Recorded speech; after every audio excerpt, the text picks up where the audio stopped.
Je suis là à la veille d'un match important parce que je voulais un peu partager avec vous, en tout cas, une certaine information qui est un peu l'arrivée de Tony Silva au niveau du Guédiawaye Football Club comme entraîneur adjoint chargé de la préparation des gardiens.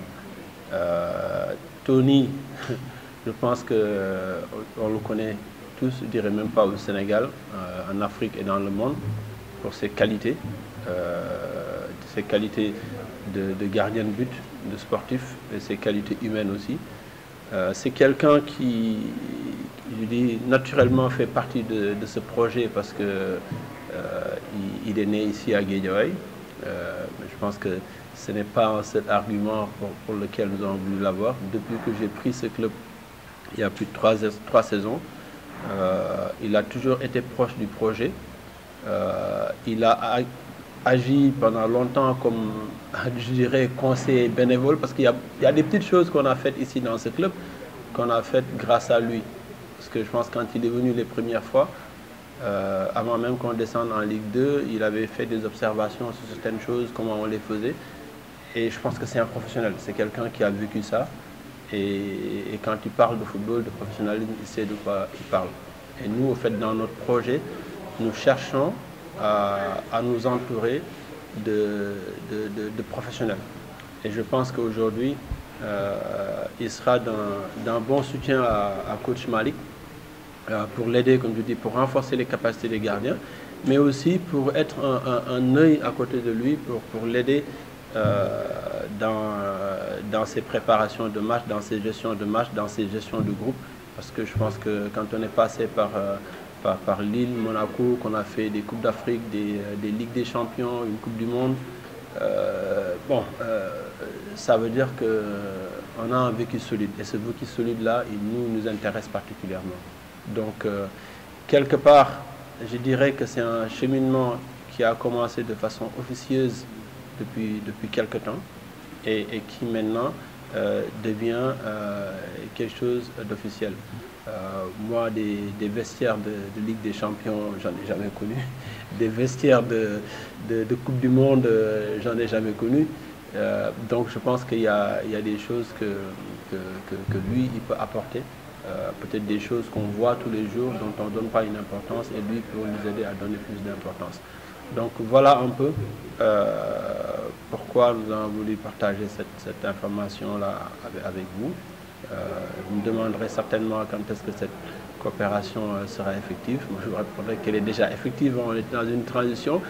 Et n'eût été d'ailleurs, le fait que Tony a été invité à la CAN, il aurait déjà commencé à travailler. Parce que je pense que quand il est parti à la CAN, il était prévu qu'il parte 3-4 jours.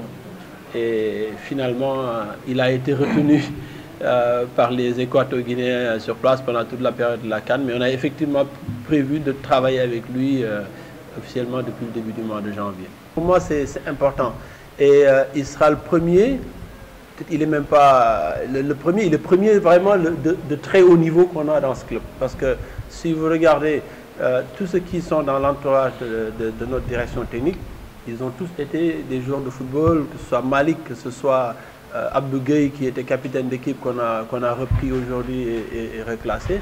Et l'autre mission que je demande à Tony aussi, c'est d'essayer de faire ramener aussi d'autres joueurs qu'on veut utiliser. Parce qu'en fait, je pense que quand vous regardez aujourd'hui le banc de l'équipe de Hollande en Coupe du Monde, mais regardez qui est assis là-bas. Je pense que c'est important au fait aujourd'hui de s'afficher avec des gens qui ont vécu et qui, quand ils sont à côté du coach et qui parlent, on les écoute. Tony a connu des moments très forts dans sa carrière de footballeur et il nous sera, c'est sûr, d'un certain atout. Donc, comme a dit le président, moi, j'ai jamais fait de vestiaire de Ligue de Champions League. J'en ai jamais fait j'ai jamais connu aussi de vestiaire de Coupe du Monde. Lui, il en connaît, donc c'est sûr que son vécu et ses qualités humaines surtout, parce que c'est quand même un gars bien et va beaucoup nous aider à réussir notre mission. Parce que je pense qu'avec le coach Malik, c'est vrai que c'est lui l'entraîneur. Moi, je suis là juste pour apporter mon expérience en tant que professionnel. Et rien ne va changer entre l'entraîneur et ce que moi je vais faire ici. C'est simple parce que bon, j'ai des relations déjà avec le président qui ne datent pas d'aujourd'hui. Aujourd'hui, si j'ai choisi Guédiawaye, c'est parce que voilà, je vois qu'ils ont envie de faire quelque chose, de faire bouger, de faire changer le championnat. Et déjà, ça c'est très important. Et puis bon, voilà, moi aussi j'ai quelque chose à apporter dans ce club. Parce que Djamil, c'est vrai que ça fait 3 ans qu'il est derrière moi. Aujourd'hui, je pense que je suis là. J'ai des projets aussi, mais qui sont en cours. Mais je suis venu à Guédiawaye pour commencer déjà à apporter mon expérience. Pourquoi ça a été long? C'est parce que bon, c'est vrai que je suis retourné encore en Europe. J'ai fait 1 an en Belgique. J'entraînais une équipe de D2. Normalement, je devais replonger mon contrat là-bas, mais bon, je ne l'ai pas fait. J'avais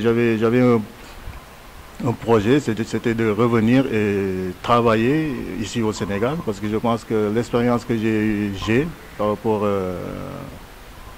à toute ma carrière, que j'ai trouvé que je pouvais le faire aussi ici au niveau du Sénégal. Non, ça ne change rien par rapport à ma venue, je pense que ça ne change rien. L'objectif du club, je pense que c'est d'aller le plus loin possible dans le championnat. Aujourd'hui, si je suis là, c'est juste apporter une touche par rapport aux vies professionnelles et discuter aussi avec l'entraîneur, si bien sûr il me le permet.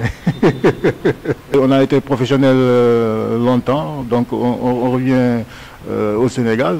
Il ne faut pas aussi qu'on revienne et qu'on reste les bras croisés. Niveau structure, je pense que Guédiawaye, tout le monde voit que voilà, les joueurs, quand ils sont là, ils sont contents, ils ont des équipements, ils ont leurs sacs, c'est des petits détails qui donnent envie aux joueurs, plus de motivation.